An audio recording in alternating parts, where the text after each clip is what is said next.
रुस युक्रेन युद्धमा हस्तक्षेप भए तेस्रो विश्वयुद्ध निम्तिन्छ जो बाइडेनको भनाई। विद्युतीय राहदानी लिने लाइनमा खेताला 1200 रुपियाँ पारिश्रमिक दिनुपर्ने विद्यार्थी मृत्यु प्रकरण 3 जना विरुद्ध कर्तव्य ज्यान मुद्दाको किटानी जारी। ओलीको भाषण सुन्दा सुन्दै निदाए कमरेडहरू। रुस युक्रेन युद्धमा भाडाका विदेशी सैनिकको प्रयोग। लुम्बिनी अस्पतालको 5 अर्बको ठेक्कामा मिले महत्त्व, राज्यले 1.5 अर्ब गुमाउनु पर्ने। सामाजिक सञ्जाल बन्द गरिदिने रुसको चेतावनी। बेजिट भिसामा कडाई। के छ नयाँ व्यवस्था? मेलम्ची 5 पोखरीको सडक खण्डको बिजोग। युद्धमा धुलाम्मे, वर्षामा चल्दैनन् साधन।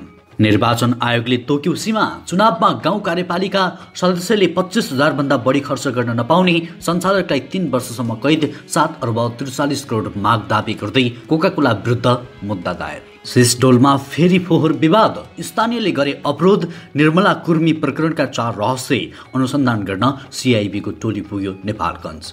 युक्रेनबाट कच्चा पदार्थ नआएपछि खानेतेलको उत्पादन घट्यो। सङ्खुवासभा बस दुर्घटना। मृतक परिवारलाई 1-1 लाख राहत। घाइतेको निःशुल्क उपचार। झापामा भेटी हात्ती पाइरेका 292 नयाँ बिरामी। आजदेखि जिल्लाभर 1 हप्ते अभियान। मूल्य वृद्धि नियन्त्रण गर्न सरकार प्रतिबद्ध छ, मन्त्री भूषालको भनाई।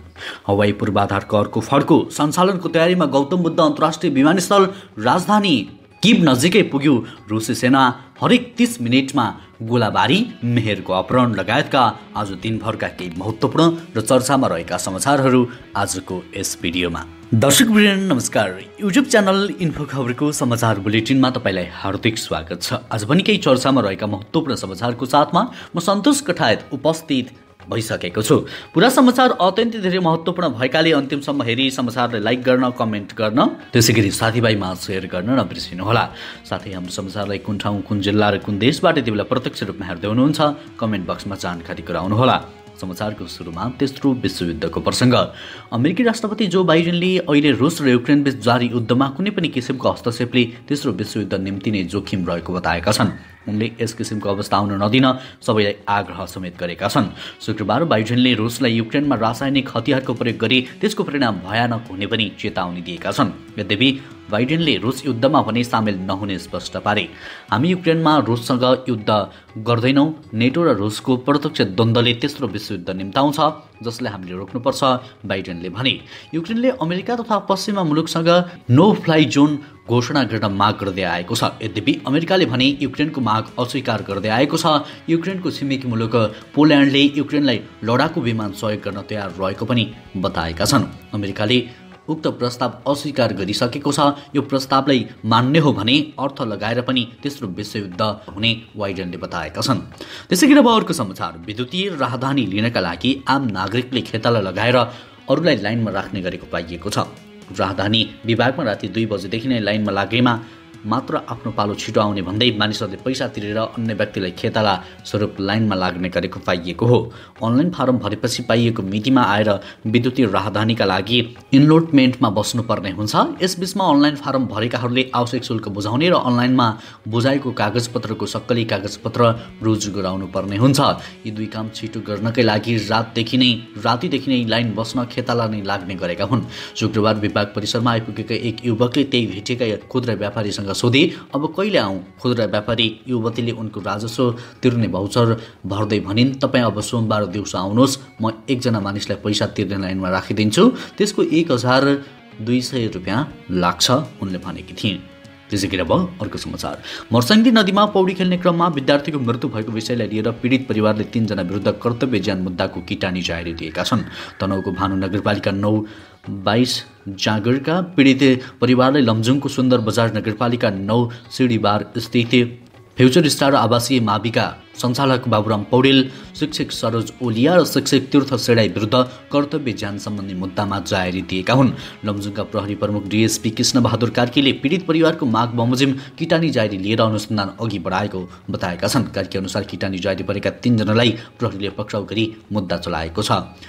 त्यसैगरी आगामी 30 वैशाखमा हुने स्थानीय चुनावका लागि निर्वाचनमा उठ्ने उम्मेद्वारका लागि निर्वाचन आयोगले खर्चको सीमा तोकेको छ। आयोगले महानगरपालिका प्रमुख उपप्रमुखलाई 7,50,000 सम्म खर्च पाउने गरी सीमा तोकेको छ। त्यस्तै उपमहानगरका प्रमुख उपप्रमुखलाई 5,50,000सम्म, नगरपालिकाका प्रमुख उपप्रमुखलाई 4,50,000सम्म, गाउँपालिकाका प्रमुख उपप्रमुखलाई 3,50,000सम्म र जिल्ला समन्वय समितिका प्रमुख उपप्रमुखलाई 50,000सम्म निर्वाचन खर्च सीमा तोकेको छ। त्यस्तै वडाध्यक्षको सन्दर्भमा महानगरपालिकाको वडाध्यक्षलाई 3 लाखसम्म, उपमहानगरपालिकाको वडाध्यक्षलाई 2,50,000, नगरपालिकाको वडाध्यक्षलाई 1,50,000 निर्वाचन खर्च सीमा तोकिएको छ। महानगरपालिकाका सदस्यलाई 3 लाखसम्म, उपमहानगरपालिकाको सदस्यलाई 2,50,000, नगरपालिकाको सदस्यलाई 1,50,000, जिल्ला समन्वय समितिका सदस्यलाई 25,000 र गाउँ कार्यपालिकाका सदस्यलाई 25,000सम्म खर्च सीमा तोकिएको छ। त्यसै गरी अब अर्को समाचार। काठमाडौँ उपत्यकाको फोहोर नुवाकोटको सिस्टोलमा विसर्जन गर्न जारी रहेको अवरोध आज पनि कायमै रहेको छ। पछिल्लो मन्त्री परिषद बैठकले नुवाकोटमा पर्ने सिस्टोल र धादिङसम्म सीमा जोडेको क्षेत्र बन्सरी डाँडाको ल्यान्डफिल साइडमा फोहोर व्यवस्थापनको क्रममा उत्पन्न हुने प्रभाव न्यूनीकरण गर्न उच्च स्तरीय समिति बनाउने निर्णय गरेपछि आफूहरूको माग सम्बोधन नभएको भन्दै फोहोर विसर्जन कार्यमा जारी अवरोध कायमै रहेको सरकार समितिले जनाएको छ। यो फागुन 23 गतेदेखि सुरु भएको स्थानीयवासीको विरोधका कारण आज पनि काठमाडौँबाट फोहोर आउन नदिएको बन्सरी डाँडा ल्यान्डफिल साइटका प्रभावित क्षेत्र सरकार समितिका संयोजक श्रीराम ढुङ्गानाले हामीलाई जानकारी दिनुभयो। उहाँका अनुसार स्थानीयवासीले राखेको माग प्रभावित क्षेत्रको गुठीको जग्गा कानुनी प्रक्रिया अनुसार रैकर गर्नुपर्ने, प्रभावित क्षेत्रको उच्च प्रभावित बनेका बस्ती स्थानान्तरण गर्नुपर्ने, फोहोर विसर्जन गर्न जाने सडकको स्तर उन्नति हुनुपर्ने र फोहोर विसर्जन वैज्ञानिक रूपमा हुनुपर्ने रहेको छ। त्यसै गरी अब अर्को समाचार। रुस र युक्रेनको युद्धका भाडाका विदेशी सैनिकको प्रयोग हुन थालेको छ। दुई देशले लड्न चाहने समाजसेवी भने पनि भाडाका सैनिक प्रयोग हुन थालेको हो। युक्रेनले यसअघि नै रुस विरुद्ध लड्न चाहने विदेशीलाई भर्ती गरिसकेको छ, जसमा 1 जना नेपाली पनि देखिएका छन्। युक्रेनले अमेरिकी र युरोपका कतिपय देशका नागरिकलाई लडाइँमा समावेश गरेको सार्वजनिक भइसकेको छ। रुसले पनि भाडाका विदेशी सैनिकलाई संलग्न गराउने प्रक्रिया थालेको छ। उसले सिरिया र अन्य देशहरूबाट स्वयंसेवी लडाकुका नाममा भाडाका सैनिक भित्राउन लागेको हो। यसका लागि आवेदन आइसकेको छ। रुसका रक्षा मन्त्री सेर्गेई सोइगुरुले युक्रेन विरुद्ध लड्न 16,000 भन्दा बढी स्वयंसेवी आवेदन प्राप्त भएको जनाएका छन्। उनीहरूमध्ये अधिकांश मध्यपूर्वको रहेको र भर्ती गरिने जनाएका छन्। त्यसै गरी अब ठेक्कामा मिलेमत्तो भएको प्रसङ्ग। बुटोलमा लुम्बिनी प्रादेशिक अस्पतालको नयाँ बन्ने भवन निर्माणका लागि मिलेमत्तोमा ठेक्का भएको खुलेको छ। प्रादेशिक पूर्वाधार विकास प्राधिकरणले करिब 5 अर्ब रुपियाँ लागतको प्रादेशिक अस्पतालको भवन निर्माणको लागि आह्वान गरेको ठेक्कामा स्पेसिफिकेसनमै सेटिङ भएको हो। सार्वजनिक खरिद अनुगमन कार्यालयले ठेक्कामा एउटा मात्रै कम्पनी छनौट हुने अवस्था रहेको सङ्केत गर्दै नमुला बोलपत्रको प्रावधान सहित विपरीत ठेक्का नलगाउन प्राधिकरणले ध्यानकर्षण पत्र नै काटेको छ। प्रादेशिक अस्पताल भवन निर्माणको लागि आह्वान भएको बोलपत्रमा राखिएका विभिन्न योग्यताहरू शङ्कास्पद र नाजायज देखिएको खरिद अनुगमन कार्यालयका सचिव मधुसूदन बुर्लाकोटीले बताए। त्यसै गरी अब सामाजिक सञ्जाल बन्द हुने प्रसङ्ग। हिंसा भड्काउने सामग्रीहरू निरन्तर प्रकाशित हुन थालेपछि विभिन्न सामाजिक सञ्जाललाई बन्द गराउने चेतावनी रुसले दिएको छ। रुसी राष्ट्रपतिको कार्यालय क्रेमलिनले फेसबुक र इन्स्टाग्रामलाई बन्द गरिने चेतावनी दिएको हो। रुस विरुद्ध त्यस्तै हिंसात्मक भड्काउने प्रकाशित भइरहे फेसबुक र इन्स्टाग्रामलाई बन्द गराउनुपर्ने आवश्यकता पर्न सक्छ। रुसी एक अधिकारीले भने। फेसबुक सञ्चालक कम्पनी मेटाले केही समय अगाडि मात्रै यस विषयमा गम्भीर चासो व्यक्त गर्दै रुस विरुद्ध हिंसा भड्काउने सामग्रीलाई रातो बत्तीको सङ्केत गर्दै घोषणा गरेको थियो।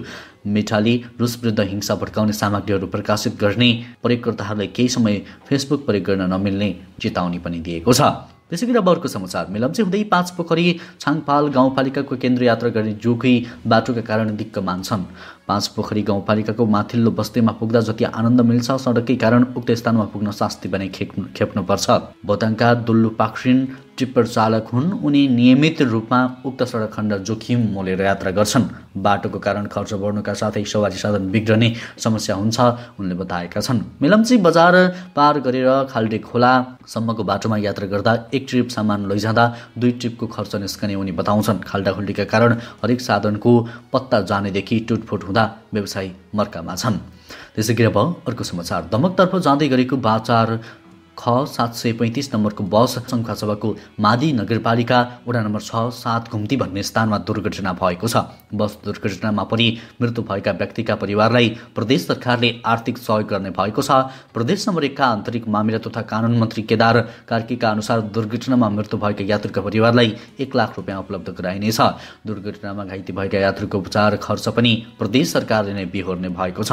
यसैगरी अब अर्को समाचार। अमेरिकी बहुराष्ट्रिय सफ्ट ड्रिङ्क्स उत्पादक कम्पनीले कोका कोला उत्पादन गरिरहेको नेपाल कम्पनी बोटलर्स नेपाल लिमिटेड विरुद्ध राजस्व अनुसन्धान विभागले उच्च अदालत पाटनमा राजस्व चुहावट सम्बन्धी मुद्दा दायर गरेको छ। 7 अर्ब 43 करोड जरिवाना र सञ्चालकलाई 3 वर्ष कैदको सजाय माग गर्दै माग दायर गरिएको विभागले जानकारी दिएको छ। बिगो रकम 3 अर्ब 71 करोड 8,50,411 रुपियाँ असुल गरी बिगोको 7% 3 अर्ब 71 करोड 81,50,041 गरी 7 अर्ब 43 करोड 63,822 रुपियाँ जरिवाना र संलग्नहरूलाई 3 वर्ष कैद सजायको माग गरिएको छ। त्यसैगरी अब खानेतेलको प्रसङ्ग। कच्चा पदार्थको अभाव देखाएर उद्योगीले खानेतेल उत्पादन घटाउन थालेका छन्। युक्रेनबाट आयात हुने सूर्यमुखीको कच्चा तेल रोकिएको भन्दै सुनसरी मोरङ करिडोरका उद्योगले उत्पादन कटौती गरेका हुन्। युक्रेनमा बन्दरगाहबाट नेपालका लागि चलान तयारीमा रहेको जहाज रद्द भएको उद्योगीले बताएका छन्। नेपालका उद्योगले मगाएको 50,000 टन सूर्यमुखीको तेलको कच्चा पदार्थ रोकिएको उद्योगीहरूले जनाएका छन्। मोरङ व्यापार सङ्घका कार्यकारी सदस्य एवं पशुपति खाद्य तेलका सञ्चालक अमित सारडले करिडोरका सबै रिफाइनरी उद्योगले आफ्नो उत्पादन घटाएको बताए। त्यसैगरी अब अर्को समाचार। नेपालगञ्ज उपमहानगरपालिका 17 की एकल महिला निर्मला कुर्मी बेउता र उनको शङ्कास्पद मृत्यु प्रकरणको अनुसन्धान गर्न प्रहरी टोली नेपालगञ्ज पुगेको छ। कुर्मी बेउता र उनको शङ्कास्पद मृत्युबारे अनुसन्धान गर्न नेपाल प्रहरीको टोली केन्द्रीय अनुसन्धान ब्युरोका प्रहरी उपरीक्षक कमल थापाको नेतृत्वमा 4 सदस्यीय टोली नेपालगञ्ज पुगेको हो। 2 दिन अघि नेपालगञ्ज पुगेको एसपी थापाको नेतृत्वको टोलीले कुर्मी बेपत्ता र उनको शङ्कास्पद मृत्युबारे विस्तृत अनुसन्धान भइरहेको जनाएको छ। त्यसैगरी अब अर्को समाचार। युक्रेन आक्रमण गरिरहेको रुसी फौज राजधानी किभ नजिकै पुगेको छ। राजधानी किभ रुसी सेनाको घेराबन्दीमा परेको राष्ट्रपतिका सल्लाहकारले जनाएका छन्। रुसी फौज दक्षिणी युक्रेनको मेलिटोपोल सहरतर्फ बढेको र त्यस सहरका मेयरलाई नियन्त्रणमा लिएको प्राप्त विवरणहरूमा जनाइएको छ। 10 जनाको समूहले मेलिटोपोलका इमान फेडोरोभलाई अपहरण गरेको छ। युक्रेनको संसदले ट्विटरमा भनेको छ, जसले दुश्मनसँग सहयोग गर्न अस्वीकार गरे। दक्षिण बन्दरगाह सहर मरिओपोलमा रुसी सेनाले भीषण हमला गरेका छन्। रुसी फौजले घेरा गरेको सो सहरमा निरन्तर गोलाबारी र बम वर्षा भएका छन्। मारिपोलोमा हरेक 30 मिनेटमा गोलाबारी भइरहेको यो सहरका मेयरले बताएका छन्। त्यसैगरी अब अर्को समाचार। एमाले निकट पत्रकारहरूको संस्था प्रेस चौतारी नेपालको 9 राष्ट्रिय महाधिवेशन पोखरामा शुक्रबार भएको छ। शनिबारसम्म चल्ने महाधिवेशनको उद्घाटन गर्न पार्टी अध्यक्ष केपी शर्मा ओली पोखरा आएका थिए। कार्यक्रमलाई अध्यक्ष ओलीले 1 घण्टा 18 मिनट सम्बोधन गरे। पत्रकारिताको इतिहासबाट सम्बोधनमा प्रवेश गरेका उनले गठबन्धनलाई गोरुको बाछा, एमालेको राम्रा पक्ष लेख्दा एक पक्षीय पत्रकार भनेर विपक्षीले ट्याग लगाएको सम्मका विषय उल्लेख गरेर सभा 1 घण्टा सके। भाषणको बीचबीचमा मजाक गर्ने ओली शैलीले बेला बेलामा पोखरा सभागृह हाँसोले पनि गुन्जियो। तर ओलीले सम्बोधन गर्दा कतिपय सहभागीहरू मस्त निन्द्रामा थिए। ओलीको आडैमा बसेका एमाले उपमहासचिव पृथ्वी सुब्बा गुरुङ पनि ओलीको सम्बोधनको मध्यतिर रहँदा झुलिरहेका थिए। त्यसैगरी अब अर्को समाचार। राष्ट्रिय कुखुरा बिक्री उत्पादक व्यवसायी सङ्घले जिउँदो ब्रोइलर कुखुराको मूल्य फेरि बढाएको छ। दाना झन्ने कच्चा पदार्थको मूल्य निरन्तर बढेको जनाउँदै सङ्घले यसअघि बढाएको 4 दिन नबित्दै फेरि नयाँ मूल्य कायम गरेको हो। सङ्घले यसअघि फागुन 23 गतेदेखि लागू हुने गरी जिउँदो ब्रोइलर कुखुराको मूल्य प्रति किलो 10 रुपियाँले बढाएर 290 रुपियाँ तोकेको थियो। शुक्रबारदेखि थप 10 रुपियाँ बढाएर 300 रुपियाँ पुर्याएको सङ्घका सचिव देवकुमार गिरीले बताए। रुस युक्रेन युद्धकै कारण दानाको कच्चा भाउमा पनि अत्याधिक मूल्य बढेको उनले बताए। दानाका लागि चाहिने मकै, भटमास, कन्टेनरहरू आयात हुन सकेको छैन। समयमै पर्याप्त आयात नहुँदा यहाँ महँगो भइरहेको छ। यसको प्रभाव कुखुराको मूल्यमा पनि परेको छ उनले भने। त्यसैगरी अब अर्को समाचार। 7 दशक बढी लामो हवाई उडान इतिहास बोकेको नेपालगञ्जको नागरिक उड्डयन क्षेत्रले निकै फड्को मारिरहेको छ।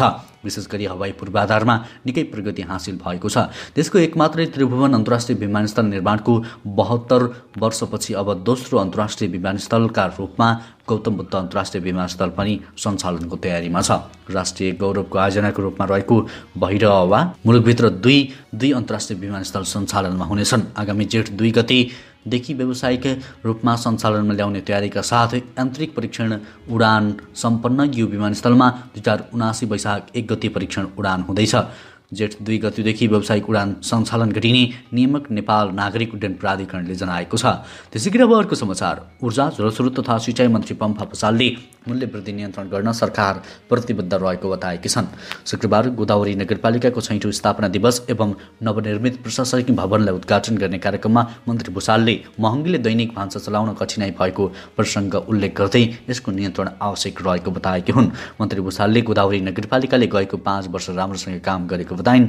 सांसद नवराज सिलवालले गोदावरी क्षेत्र विकास निर्माणका हिसाबले काठमाडौँ उपत्यकाको कर्णालीका रूपमा रहेको चर्चा गर्दै यस विकासका लागि सरकारले केही लगानी गर्नुपर्नेमा जोड दिए। उनले क्षेत्रभित्रिने सातो बाटो चापागाउँका साथै सातो बाटो हरिसिद्धिको सडक समेत 22 मिटर विस्तारका लागि सम्बन्धित व्यक्तिलाई यथाशीघ्र मुआवजा उपलब्ध गराइदिन सरकार प्रमुखसँग आग्रह समेत गरे।